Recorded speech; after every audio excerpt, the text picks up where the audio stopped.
Buenas noches, esperando que todos se encuentren bien en sus hogares. Vamos hoy a compartir el tema del voto nazareo. La semana pasada hablamos de los creyentes como sacerdotes.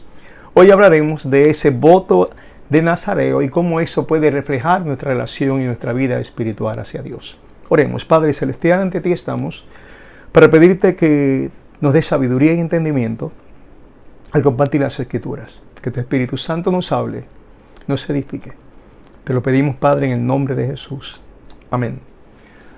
Hubo 3 hombres de las Escrituras que fueron nazareos. El primero fue Sansón. El segundo fue el profeta Samuel. Y el tercero, Juan el Bautista, el último de los profetas. Nazareo. La palabra nazareo significa consagrado.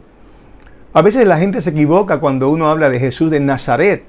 Jesús era nazareno porque era de Jesús de Nazaret, pero no era nazareo. Nazareo es un voto, o más bien es la palabra que describe o describía aquella persona que tomaba un compromiso de servicio hacia Dios.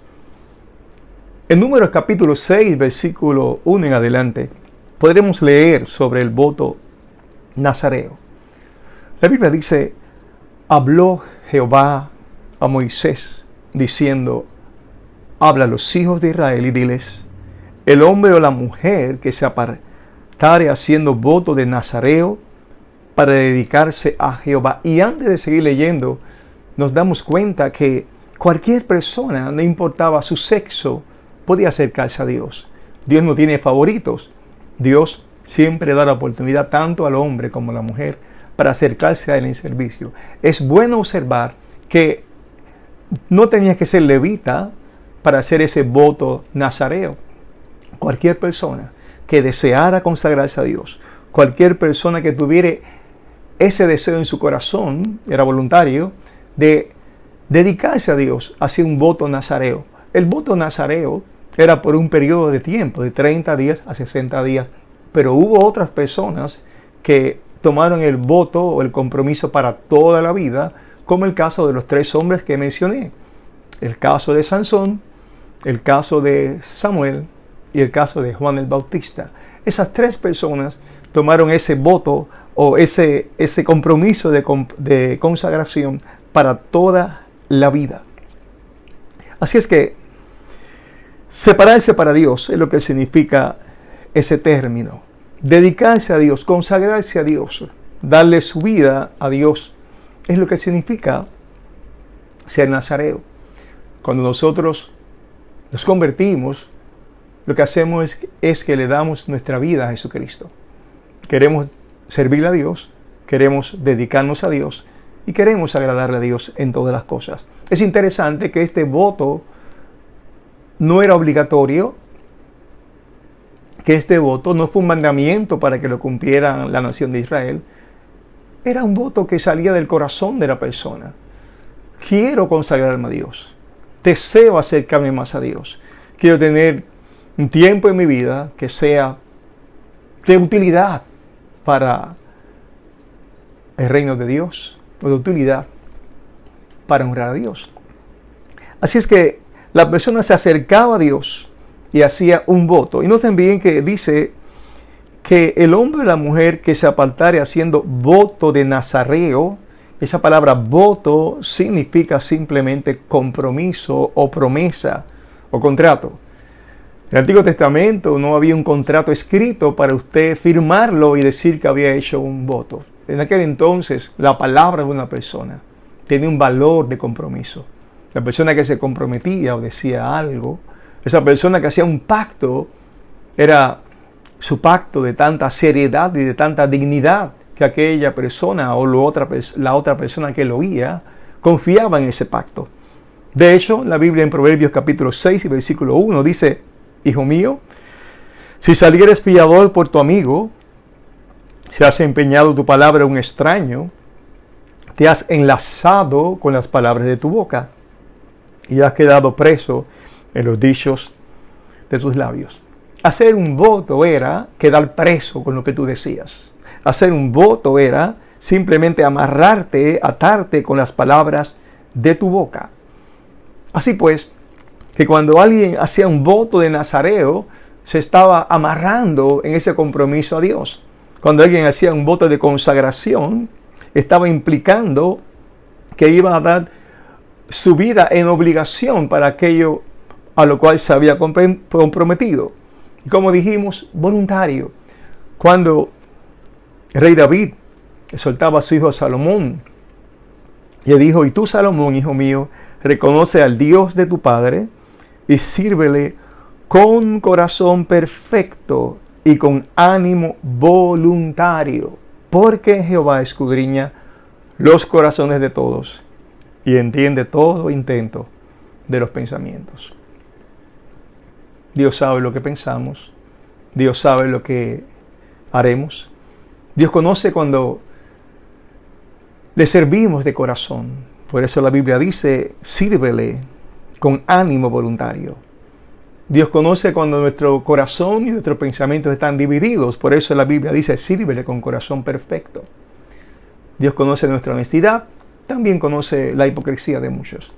Así que cuando estos hombres llegaban a Dios, hombres o mujeres, a hacer un voto de nazareo, era la imagen de la persona que se acerca a Dios porque quiere. Allegaos a Dios, dice la Biblia, y Él se allegará a vosotros. Era una persona que dispuso su corazón porque, motivado por el amor a Dios, fue movido. Nadie le impulsó, nadie le comprometió para hacerlo. Surge desde lo profundo de la voluntad de esa persona consagrarse a Dios. Ahora bien, si la persona quería consagrarse a Dios, habían unas condiciones que se encuentran aquí en la lectura de Números capítulo 6 y versículo 3. La primera condición dice, y hay tres condiciones, la primera la leo ahora, dice, el versículo 3 de Números 6, dice: se abstendrá de vino y de sidra, no beberá vinagre de vino, ni vinagre de sidra, ni beberá ningún licor de uvas, ni tampoco comerá uvas frescas ni secas. Todo el tiempo de su nazarato, de todo lo que se hace de la vid, desde los granillos hasta el ollejo, son semillas, no comerá. Fue la primera condición. No podía tomar bebidas fermentadas. La razón era, pues, simple. Sabemos que el vino en cantidades intoxica. Y la persona que se intoxica no tenía la capacidad de discernir y tomar decisiones correctas. Eso siempre ha sido así. Cualquier persona que está en estado de embriaguez, ya le hemos hablado, no puede tomar decisiones correctas. Así es que si alguien iba a tomar ese voto, Dios le prohibía que tomara vino. Pero había otra razón. La Biblia enseña que el vino es símbolo de los placeres de la carne. Por ejemplo, el Salmo 104 y verso 15 dice: y el vino que alegra el corazón del hombre, el aceite que hace brillar el rostro y el pan que sustenta la vida del hombre. El vino es una forma de alegrar el corazón del hombre, ponerlo contento, de ponerlo alegre. La gente cuando se embriaga, que uno se pone muy contento, se pone muy alegre. Pero el punto es que esa alegría no procede de una relación con Dios, ni procede de un gozo que viene de lo interno. Procede de un estado anímico causado por una droga que es el alcohol. Y lo que Dios quería enseñarle al hombre, que nuestra alegría y que nuestro gozo debe provenir de parte de Dios. Dice la Biblia: alegraos justos en Jehová y alabad la memoria de su santidad. Luz está sembrada para el justo y alegría para los rectos de corazón. ¿Cuál es la razón de tu gozo y la razón de tu alegría? De hecho, hay muchas personas que viven en constante depresión porque la razón de su gozo y de su alegría no está en Dios. Está en cosas que son perecederas, están en tesoros que están aquí en la tierra, que se pierden. Y cuando nosotros hacemos tantos planes tratando de vivir una vida de placer, de alegría y de gozo, cuyo fundamento es lo que hacemos en esta tierra, se nos olvida que todo es perecedero. Y cuando perecen esas cosas por las cuales tú luchaste, comienza tu tristeza. La salud se pierde, se pierde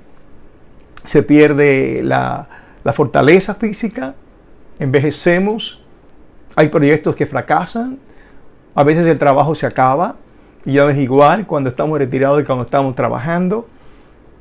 A veces los planes más hermosos desaparecen, los amigos se van, las familias también se van, perdemos familiares. Así es que no hay nada en esta tierra que sea permanente, todo es absolutamente temporal.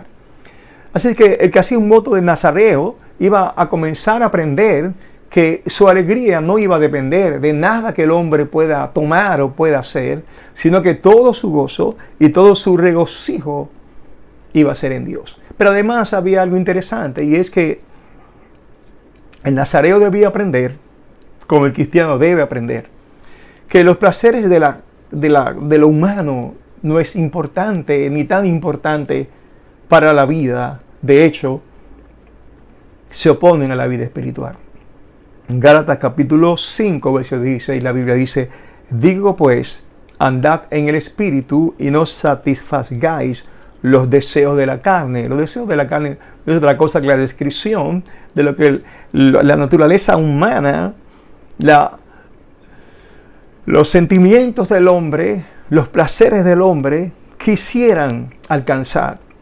La satisfacción de nuestra naturaleza siempre está en contra del espíritu. De hecho, la Biblia dice en el verso que sigue, Gálatas 5:17, porque el deseo de la carne es contra el espíritu y el del espíritu es contra la carne, y estos se oponen entre sí para que no hagáis lo que quisierais. No hay forma de usted conciliar lo que el espíritu quiere con lo que la carne quiere. Son completamente opuestos. Así es que nosotros vivimos en un deseo carnal de siempre satisfacer las cosas que llenan la carne, llenan los ojos, llenan la vista. El amor al mundo, los placeres de la vida. Mientras que el espíritu está ocupado en que tú busques las cosas del reino de Dios, lo que Dios quiere que hagamos, que llevemos a cabo su obra. Entonces hay una naturaleza que va a estar en contra de eso. Es la razón por la cual es tan difícil orar, o es tan difícil hacer las cosas que a Dios les agrada.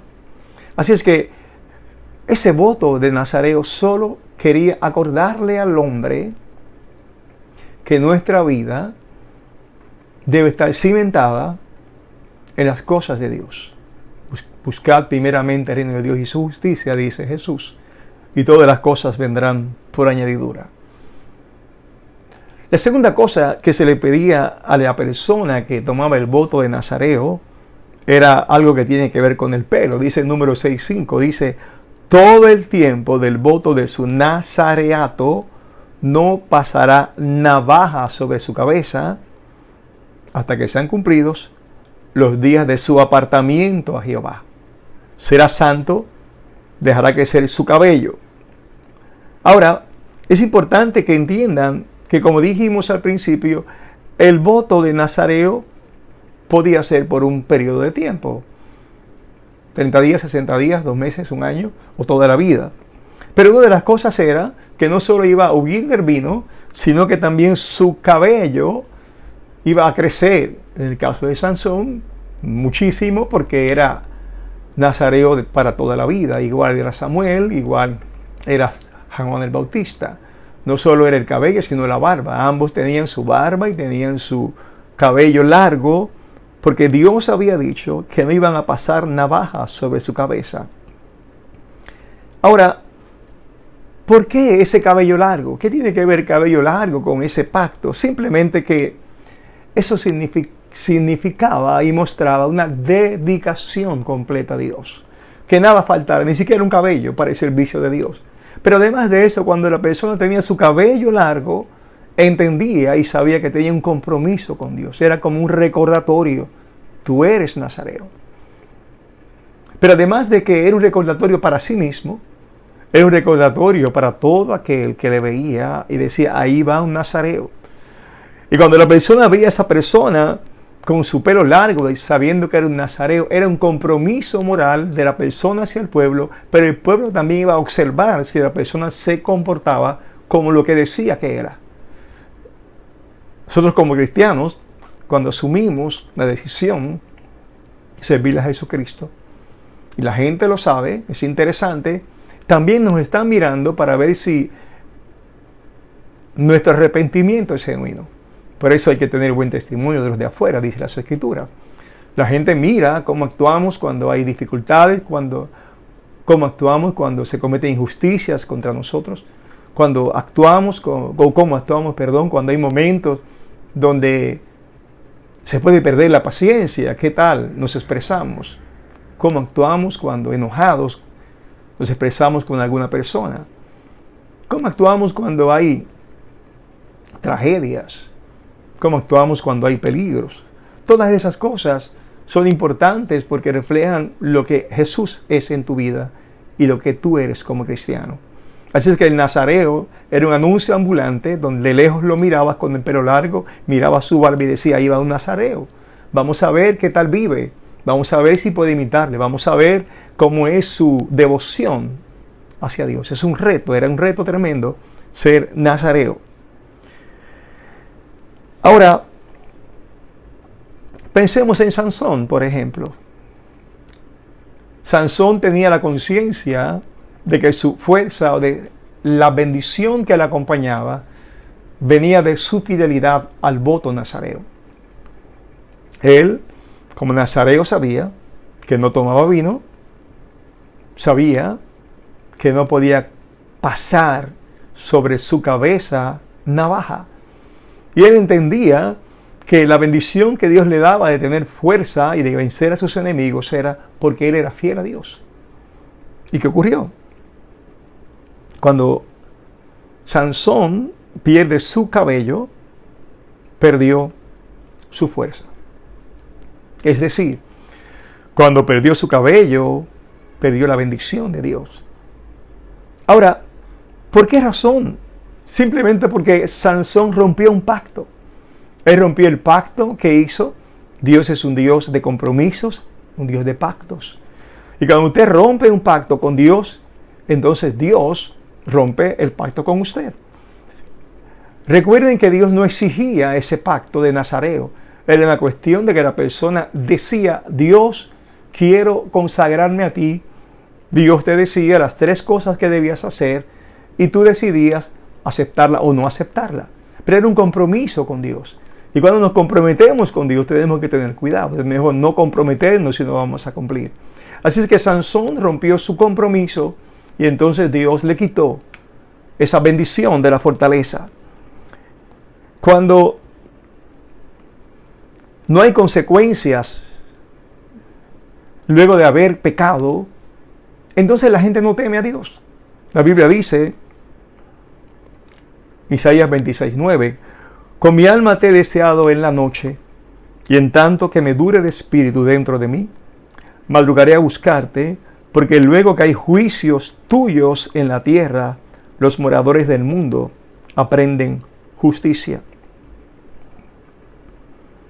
La Biblia también dice, entonces se alegrará el justo cuando viene la venganza, entonces dirá el hombre, ciertamente hay galardón para el justo, ciertamente hay Dios que juzga en la tierra.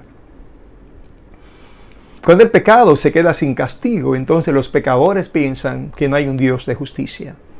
Cuando el pecado no se castiga, entonces la gente deja de temer a Dios. Y si Sansón, cuando todo el mundo sabía que era nazareo, Dios no le castigaba, entonces la gente iba a dejar de temerle a Dios. Iban a pensar que un pacto con Dios era cualquier cosa, entonces Dios tenía que corregir a las personas que tomaban un pacto y fallaban para que todos los demás entendieran que hacer un pacto con su persona era algo muy sagrado. Cuando Dios corrige, cuando Dios disciplina, Dios no solo enseña al que ha pecado, pero enseña a los demás que es un Dios de justicia. Naturalmente sabemos la historia, al final Dios te perdona, Dios permite que Él se vengue de sus enemigos. Ahora, la tercera cosa que no podía hacer el nazareo era tocar el cuerpo de un muerto. El número 6:6 dice, Todo el tiempo que se aparte para Jehová, no se acercará a persona muerta, ni aun por su padre, ni por su madre, ni por su hermano, ni por su hermana. Moría alguien tan querido como su padre, como su madre o su hermana, pues no podía acercarse, no podía ir a ese rito fúnebre. Dice el texto, ni por su padre, ni por su madre, ni por su hermano, ni por su hermana podrán contaminarse cuando mueran, porque la consagración de su Dios tiene sobre su cabeza. ¿Qué significa esto? La muerte en la Biblia es símbolo de fracaso. La paga del pecado es muerte, y cuando alguien muere, está anunciando el fracaso de Adán y Eva. Está anunciando que la paga del pecado es muerte. El enemigo de la muerte ha sido vencido por Cristo naturalmente, pero en el Antiguo Testamento tenía que haber esa relación de que la muerte era algo desagradable a Dios. De hecho, es desagradable a Dios. Dios no quiere la muerte del que muere, dice las Escrituras. Así que cuando una persona se acercaba a un muerto, siendo nazareo, era como acercarse al pecado. Por lo tanto, Dios le quería decir a esa persona, aléjate de la muerte. Hay un anuncio de que la muerte no es agradable para Dios y que Dios te daba vida. Pero por otro lado, la parte más importante era que había aquí una decisión de sentimiento. ¿Usted se imagina en ese periodo en que usted se comprometía y se consagraba? Si usted perdía a la persona que más usted quería, a mamá o a papá, no poder ir a su funeral. Lo que Dios estaba diciendo era que el amor hacia Él tenía que estar sobre todo amor posible. Que sus sentimientos humanos no pueden ser mayores que su sentimiento de amar a Dios sobre todas las cosas. Es la razón por la cual Jesús dice en Mateo 10:37, el que ama a padre o madre más que a mí, no es digno de mí. El que ama hijo o hija más que a mí, no es digno de mí. Así es que es un llamado tremendo. Cuando Jesús nos llama para servirle y para amarle, nos dice que Él debe ser amado más que toda relación. Así es que en ese voto nazareo había de antemano una ilustración a lo que debe ser nuestra entrega, nuestro amor, nuestro servicio por nuestro Dios Todopoderoso.